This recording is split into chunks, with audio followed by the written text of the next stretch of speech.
propetang Moises sa panahon ng mga propeta. Pagka nagrasa ng isang tao, anong ginagawa nila? Nag-aakot sila. Tangtong pa nga eh, diba? Tangtong pa sila para mawala yung kasalanan nila. Mahina ba yun?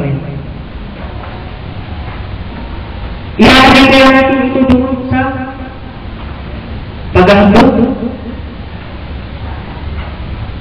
Malakas na yung pag-aabot. Hindi mo, pag-aabot ka, mawawala na yung kasalanan mo. Diba? Ano yung sinasabi ngayon ba yun natin? Nakautos ha? Nasabi ba natin Ten Commandments?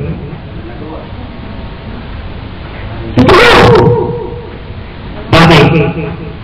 Ano yung sinasabi natin? Huwag kang darawang ng larawang ginanyuan. Kung paano siya, igagawa ko ba ng larawang ginanyuan?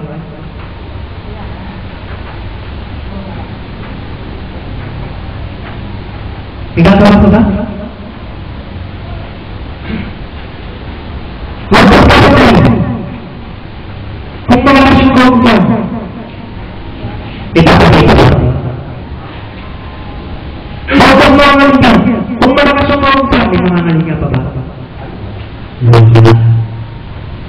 Yan ang sinasabi na mahina ang kautusan sa pamagitan ng laman. Kasi naman tayo eh. Sino ang Espiritu? Paano tayo maging sa Espiritu? Sa pamagitan ng kautusan. Pero ang sinasabi ng kautusan ay sa Espiritu. Bakit sinabi ang kautusan ay sa Espiritu? Dahil sa Diyos. Ano ba ang Diyos? Espiritu. Ngunit tayo pinagpili sa ilalim ng kasalanan. Makasalanan tayo. Makapagtupag na natin nun. Eh makasalanan na tayo. Ipinagpili na tayo eh. Sa ilalim ng kasalanan eh. Tapos ipagmamapuri natin. Nakatutupad natin ang Ten Commandments. Sino sa atin ngayon ang nakatupad ng Ten Commandments? Simula ng tayo nasa kautusan. Sino? Dahil lang ba sa nagsasabat tayo? Dahil lang ba sa hindi tayo pumapatay? Dahil lang ba sa hindi tayo gumagawa ng larawang ginanyuan? Dahil lang ba sa hindi tayo sumasamalun sa mga Diyos-Diyosan? Inatulungan din natin yung Ten Commandments? Hindi natin nakatulungan. Bakit? Ano yung sinabi na sa may Santiago?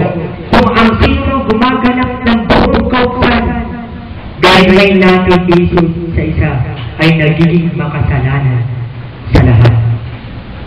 Paano yung pagtatagi? Wala pa sa Ten Commandments yun. Gaano pa kaya yung nandun na sa Ten Commandments na malapag mo? O diba? Tapos sasabihin natin, Ten Commandments, hindi mawawala. Totoo kaya yun? Habang nabubuhay ang tao. Kaya nga question mark eh. Diba?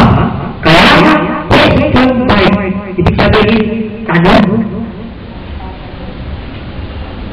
Kung totoo nga ba, ang kautusan ay nagahari sa tao samantalang siya'y nabubuhay. Diba? Kahit natin, sa dahil ito na.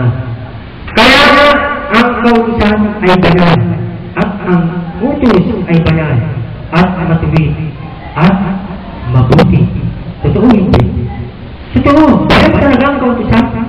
Matuwid yan. Pero meron na kayang kapanalan dito sa akin. Ginawa kaya? nga ni Apostol Pablo. Di ba? Na ikay sa ikamamatay.